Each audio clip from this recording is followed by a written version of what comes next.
Welcome to the R7 podcast, sponsored by M is Good. R7 is an innovative, God-inspiring process that explores personal and professional purpose. R7 analyzes 7 strategies to transform your vision and find direction in your organizational marketing.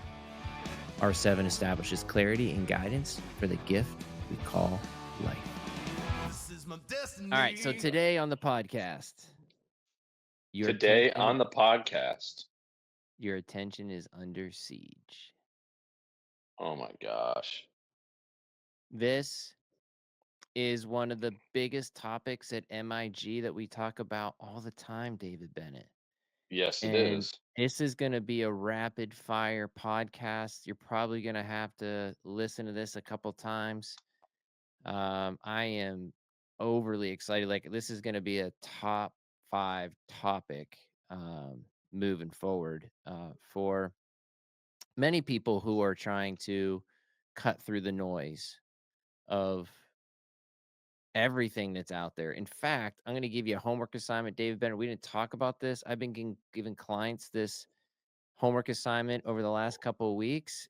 It's Mhm. watch this movie called Buy Now, a Shopping Conspiracy on Netflix. It sets the stage for what I'm about to talk about. None of these details are in the Buy Now series, but the Buy Now conspiracy movie, but it sets the stage for it. So let's just get into it, man. In 1980, there is a president called Ronald Reagan. And in the 80s, we had, excuse me, there's a thing called a bounce rate in impressions. Okay. So the bounce rate means when the American president gave a speech, that speech would resonate with the American people for 30 days. That was the bounce rate. All right. And then most impressions that were out there were really 300 impressions. So the average American was being hit with about 300 impressions a day. You know, companies want you to buy their toilet paper, toothpaste, mouthwash, deodorant, cat food, cat litter. It, it's organizations want you to buy their stuff. If I fast So, forward, go ahead, hold sorry. on, hold on, hold on. So in 1980, we're talking about mediums in terms of television, Yep. newspaper, magazines. I guess put that as print media. So print media, television, and probably radio, right? Those 3? Yep. ABC, Okay. NBC, and CBS. Those were the 3 broadcast stations. That's going to be important moving forward. These are the broadcast stations. You know, we were watching, gosh, the shows back then were 8 is Enough, The Yep. Brady Bunch, Sanford and Son, you know, and Yep. everybody was getting fed the same programming. Yeah, your favorite show, Gossip Girl, hadn't come out yet. Exactly. If we fast forward to 2008 when Obama was being elected, okay, the gross impressions went up to 3,000 a day, and the bounce rate was 2 days. If I fast forward to 2025, the bounce rate, you ready for this? 1 hour. 1 hour. And Wow. now the gross impressions are up to 21,000 impressions a day. Wow. So your attention is under siege. Everybody wants you to buy their stuff. We are highly distracted as a society. We are ADD society. We're reading at a very low percentage. We're certainly not reading our Bible. Um, Yeah. Less than 1% of evangelical Christians read their Bible on a daily basis. Less than 1% give on a weekly basis or attend church. It's getting offline a little bit, but we simply, our attention is at war and we don't even know it. I think one of the things that probably jumps up to most people is when they have a conversation and all of a sudden they see that product jump into their feed in social media. Yeah. They're like, I didn't even search for that. And all of a sudden there it is. Regardless Yep. of the social media platform, it's there because, everyone's trying to figure out the algorithm of me or the algorithm of you. Yeah. The retargeting is unreal what we can do now from retargeting perspective. When you see something, It takes an average person, a male, 17 impressions for a buying decision. A female is 15 impressions. Mm, So, as a person who is, or as a company who's looking to bring you into their ecosystem, they know they need top, middle, and bottom of the funnel impressions and retargeting. And we know that they know your attention's under siege. So it's a matter of spending, in enough money to get in front of you those 15 or 17 times. So your personas are very, very tight. Your interests are very, very tight. This is why the TikTok algorithm is so awesome. I think it's awesome because it's the scroll now that the retargeting is happening instantaneously. Whereas before with Facebook and Instagram, it would just show up when it optimized. mhm, This is why the TikTok is such a great algorithm, um, that it just engages your dopamine levels on a whole nother level. It keeps yeah. you there and keeps you numb because of that pleasure that comes out of that dopamine, um, that pleasure, feeling. Um, and so this all plays a part in the two tenets of a human being, which are the pursuit of pleasure and the avoidance of pain. Mhm. So we want our stuff now. We want it super easy, and companies are delivering that.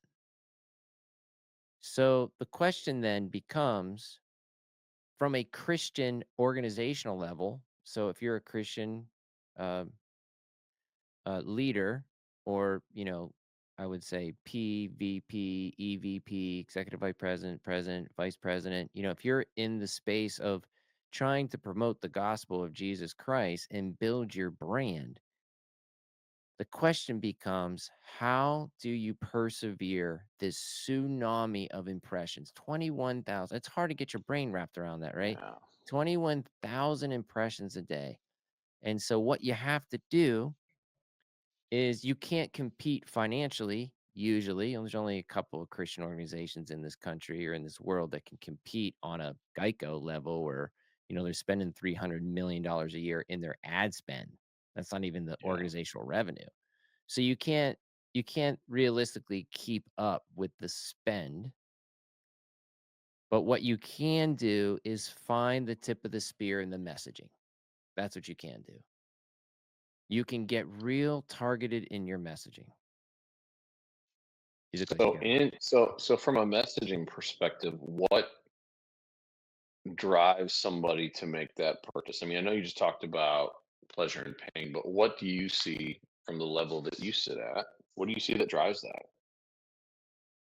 well, it's there's a couple of things there. You gotta understand your persona and who you're trying to reach. So whether it's a male or a female, whether it's from a Christian perspective, whether a seasoned Christian or a new Christian, you got to understand your persona, your target audience, your avatar of who you're trying to reach. And so when you understand that, and in that space, it's not just their age and their income, whether they're married or single, you got to really understand interests. Mm, So I know David Bennett is a seasoned Christian who loves Israel, right? I know you read your Bible.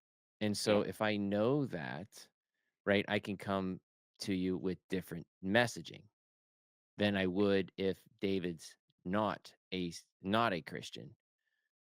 And so you got to start there. And you don't have the financial freedom to be able to hit both targets. right. So to answer your question, the first thing is you have to decide on who is going to consume your your organization, who would be interested in consuming the information and who would be want to get involved. So if it's a first time guest, if it's a donor, if it's a purchase of a video series, it's understanding the positioning who you're talking to. Yeah. So all right. So let me throw one at you that's been all over social media and it's grown over the last couple of years. And the time of the year we're in right now is when it is one of the times where it is flexing is Halo. Halo. Okay, yeah. Right? Yeah. So it's the whole stay prayed up. It's Mark Wahlberg. They've added Chris Pratt. They've added a few other celebrities. You see it all over social media. Hey, prayer makes a difference. And, he'll do the Catholic cross and say, stay prayed up. Yep. Stay prayed up. Jonathan Rumi, who plays Jesus on The Chosen, is in there too. So they're hitting different sides of the denominational spectrum, whether it's Catholics, Protestant Christians, um, or what have you. So, in order for them to make noise out there, you know, is it they needed a spokesperson, they needed Mark Wahlberg, or what did they actually have to do to get this thing going? Yeah, so it's a great question. So influencers are huge. They're I've been buying media for 24 years now. So I remember back in, from 2000 to 2010, like we talked about earlier, was what we call legacy media now. So legacy media is, your broadcast media. So you had television, radio, direct mail, newspaper, but television was the undisputed heavyweight champion when it comes to reaching the most amount of people for the least amount of money. It was the medium to use. In 2013, digital came on. Okay, came on the scene. And every I can confidently say this, every television station and every DMA, at least television group, has now a digital department. And I remember years ago having conversations with the GMs of the television station saying, "Don't get into digital, man. You guys suck at doing television. Just do television really well. Stop selling me spots and really understand my target audience and bring to me somebody who understands psychology of who we're trying to reach and do creative really well. Don't get into digital." But what do I know? Digital was just too big it's just too big of a revenue Yeah. um, opportunity. So every television station ownership has digital now. Okay. And so digital came on the scene. But even before that, we had cable. So it went from broadcast, three stations. And I think some of us can remember when we had Fox TV. Remember when Fox came in? Oh my gosh, Oh Fox, the new yeah. kids, Oh cartoons at yeah. prime time, The Simpsons. Are you kidding me? Like Yep. that'll never work. Yep. And then Right. then the NFL, right? And then the NFL. That was a Yep. huge contract for them. Huge contract for them. And so Fox came on, and then we had satellite, or first we had cable. And so cable went from three stations to four broadcast stations to cable, which is over 600 stations, right? And then satellite came in and it became less of broadcast and more of, instead of watching ESPN, you could watch the racing channel or the hockey channel, right? You could Hmm. just watch your specific sport. So we've gone from this broadcast down into my personal interest. And I remember, you probably remember this too. One day we said, you know what, VCRs were going to go away, appointment television go away. You'll just be able to download whatever programming you want. Do you remember TiVo? TiVo, Come on, yes, man. Redbox, CDs, Hmm. DVDs, like all that went away. And so now here we are, 2025, 21,000 impressions. And so how do you cut through the noise? This is getting to the answer to your question. You cut through the noise with a trusted person, i.e., an influencer. Mm, So this is where your halo comes in, where you've got Mark yep. Wahlberg as a influencer, not even Correct. like a Christian influencer, just somebody who already has a audience who believe in him, who trust him, who like them. And so I know at M is good. Like we look for influencers for every brand now because it's Mhm. so hard to build trust with generic television commercials. Like we've come so far in the last 5 years in understanding how to reach people and how we can get conversion to happen. So, in other words, though, an influencer is a spokesman, right? A spokesperson. Yeah. Okay. So then, one of the things you talk about is this idea of an attention merchant. Yes. How does that influencer play into this idea of an attention merchant? Is it the same thing? Yeah, or it's how pretty does that much the work? same thing. Yep. So it's somebody who can grab your attention, who can hold your attention, like we're using Halo as an example. Mark Wahlberg, he allows us to say, what's he doing? It's Mark Wahlberg. Like he's a merchant of the brand. And so, okay, so what is he saying? Now I have to go trust the brand. So I would say that looking for an influencer who can rep your brand is important. But your digital funnel is important too. Your call to action is important too. Like as Christian brand stewards, we have to be super pointed in the messaging.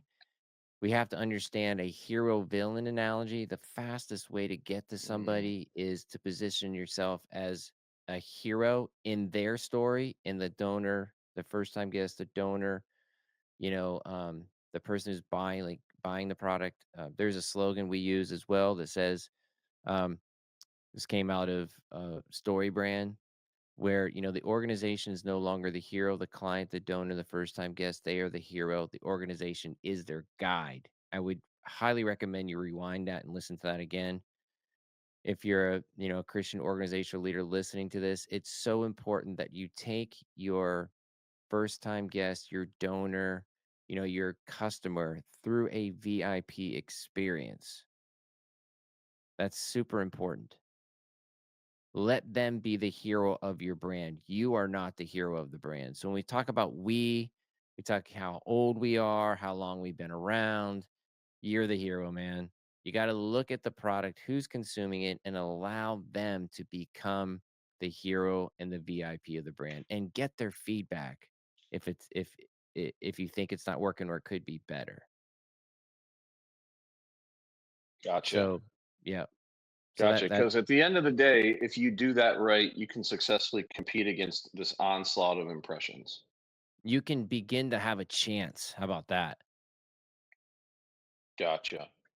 Because today, I mean, there's got to be, and I'm sure you feel it. And if I think about it, I probably feel it too. Like at the end of the day, the physical day, you probably feel some level of fatigue because you're taking in all these impressions, right? It's exhausting. Yeah, exactly. Exactly. This You know, is this is where, we have a process called the buying vision. And so we look at how do you get yourself out of a commoditized conversation? Because if you're commoditized, you're available, you're there. So the example I like to use is Bayer. Bayer was on the shelf of all the other aspirins and they rebranded themselves as the non-aspirin aspirin, which makes them an aspirin. So how do they get on how do you get yourself on a different shelf? How do you find the how do you build a why change conversation with your brand? How do you use the gospel of Jesus, yeah. right? To position yourself without being too Christian, but also delivering messaging that works.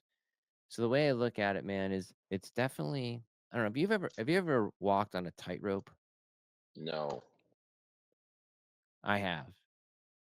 And when you walk on a tightrope, it's really, really hard. In fact, you need somebody to hold your hand as you're walking because it's so delicate.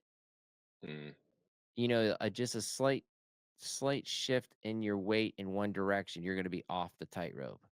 And you can kind of warm up to it too. Like you can use almost like a fireman's hose and tighten that down so it's a little bit wider. It's not actually like a real skinny rope. It's a little bit easier. My point of that is when you're navigating the gospel, you're navigating your product and you're navigating the market, it's a tightrope. yeah. So you've got to find that messaging that resonates.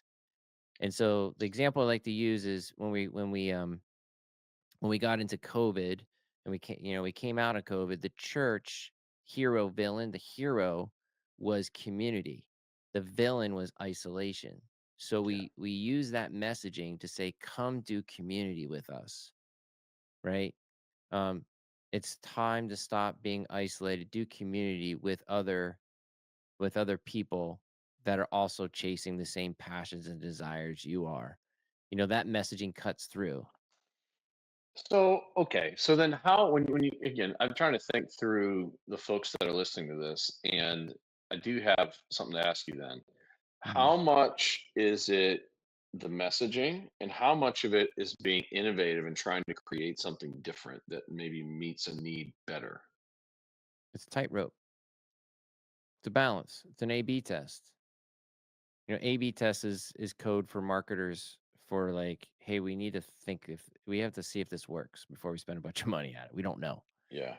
And so you gotta test the messaging. You gotta find that certain balance so you can walk across the rope. So it's that, man. It's the messaging, it's the imaging, it's how long is your phrases on your ad spend, on your actual copy in the ads. Like it's a balancing act. So let me ask this another way.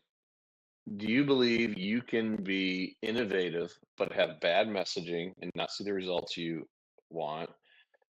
And then can you have good messaging but not be innovative and just kill it? Do Yeah. both of those is there truth in both of those? There's truth in both of those. Yeah. And what messaging you think is gonna work probably won't. So, all right, so let me use an example of something where I would guess the innovation outweighed the messaging, and it was talked about in this book by some Harvard business professors, W. Chan Kim and Mawborn. And the book is called Blue Ocean Strategy. I'm not sure if you've heard about it. And in Yeah. Blue Ocean Strategy, right, it talks Move about the beach. there are red Yeah. oceans and there are blue oceans, and the red oceans are the bloody oceans. And you think of an example of like car manufacturers, right? They're all fighting for the same couple dollars. They're all cars, you Yeah. know. But you talk about somebody that creates a blue ocean, and they had an example of the circus where back in the day when you and I would go to the circus, it was Ringling Brothers, it was Shriners, it was Big Apple Circus, and they were all the same. They all had a lion, they all had a lion tamer, they all had trapeze. It was the same. Mhm. And then one day, Cirque du Soleil is born.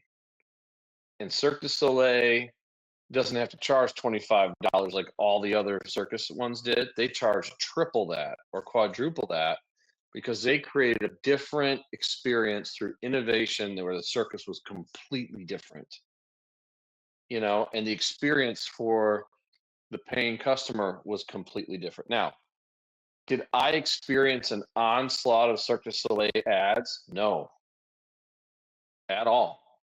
It was so innovative that word of mouth spread, and that's all people wanted to do is they wanted to see when they went to a big city, they want to see is Cirque du Soleil there, or they want to go online and see where are they. I would want to go check it out. Like people go Yeah. to Disney Springs in Orlando, there's a permanent Cirque du Soleil location there that you can go to, and that's creating through innovation a blue ocean. But what I have to think is like on steroids is when you are innovative, you create something meaningful, and then you have killer messaging and you put it together and magic happens.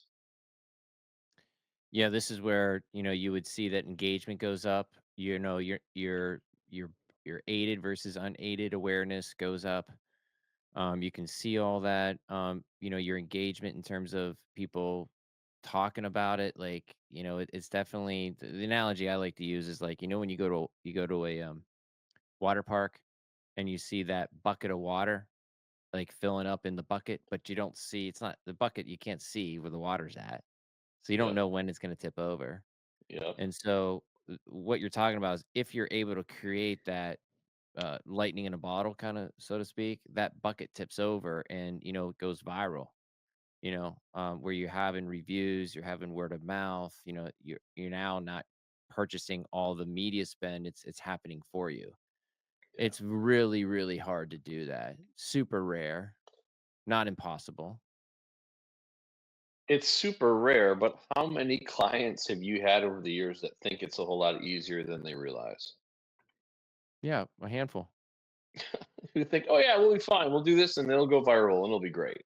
Yeah, a And then handful. they're I know. disappointed when it doesn't go viral and they can't figure out why. Yep, totally. When you hit I think it's mechanically, it's sorta easier to understand your audience and what they want, and I'll tell you that, like, a lot of the messaging that's working for us is really simple, man. Like, let's win. It's never been easier to win with Dave Bennett. Click here to learn more. Like, it's that simple. Mhm. Remember the avoidance of pain and the pursuit of pleasure? Like, Yep. it's like, "Hey, yeah, I wanna win. Oh, wait, I have to do something?" Okay, maybe not so much, but, we can get that conversion to happen if you keep the messaging simple, but also juxtapose it over the hero villain scenario.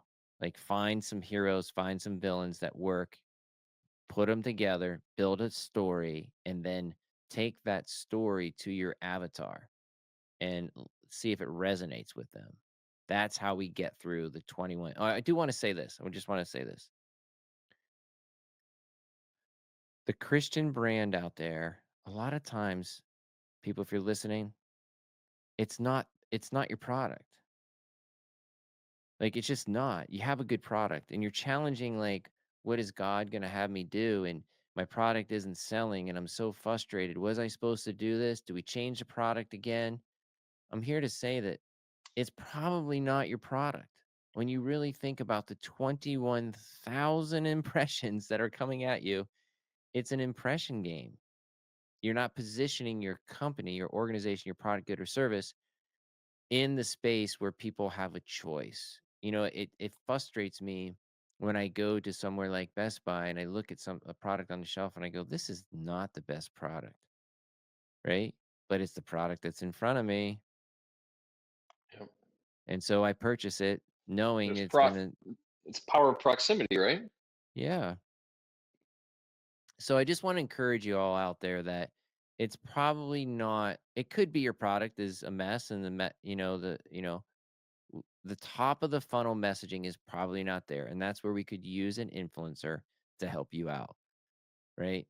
Um, in the case of Halo, those guys aren't doing anything with the product other than saying, "Check it out," Yep.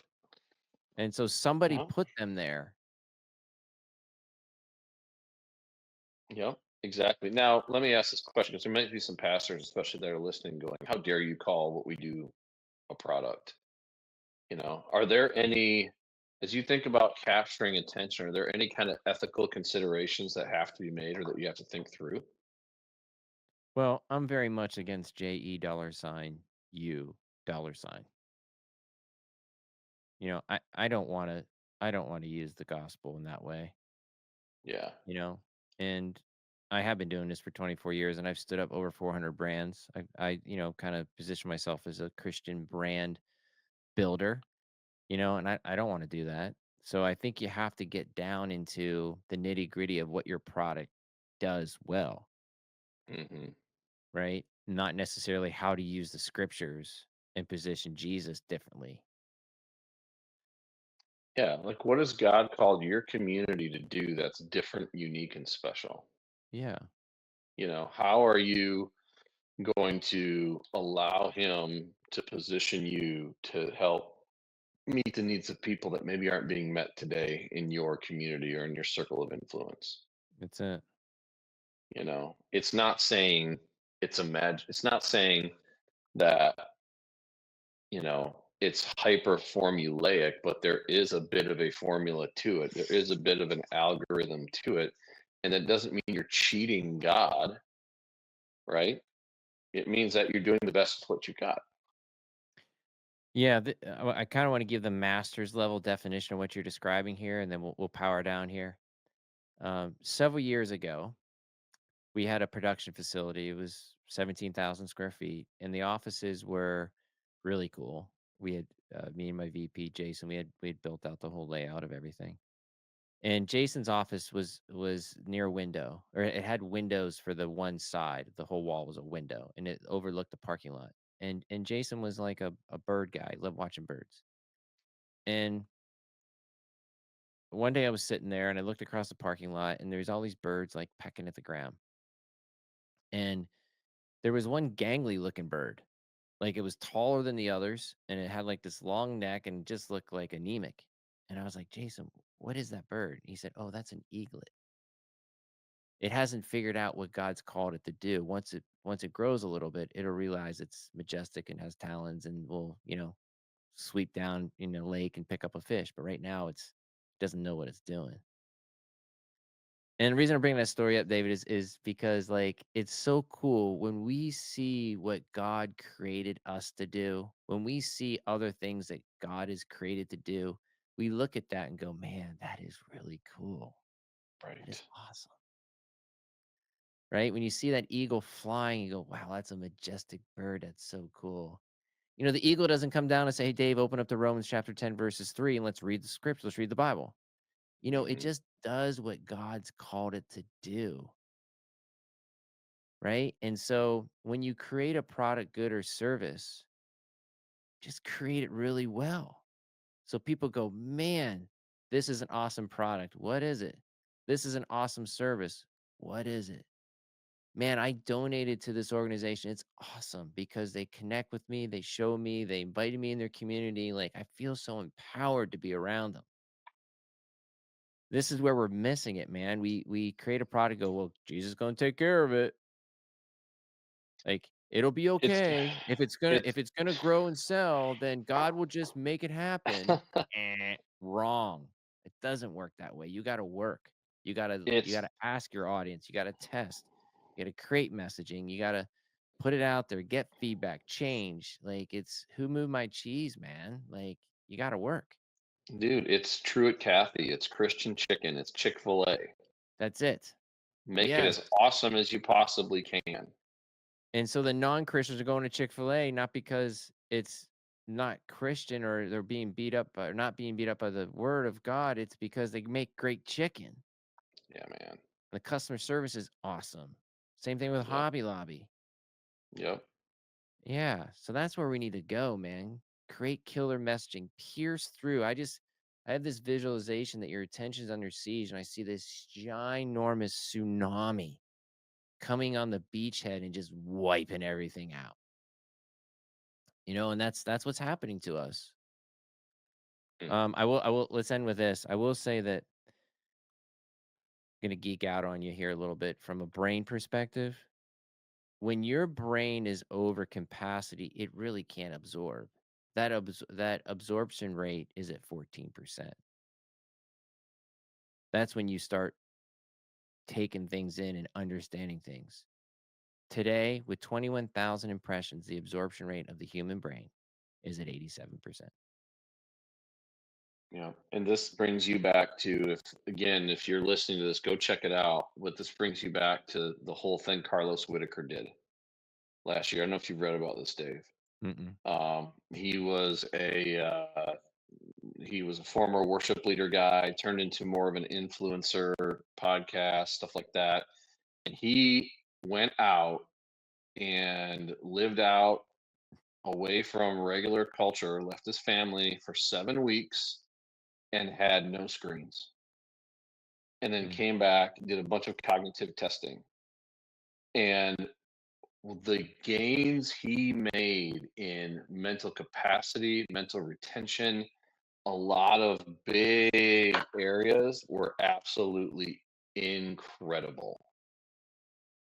So go Google him, Carlos Whitaker, and see. He's got some stuff on YouTube.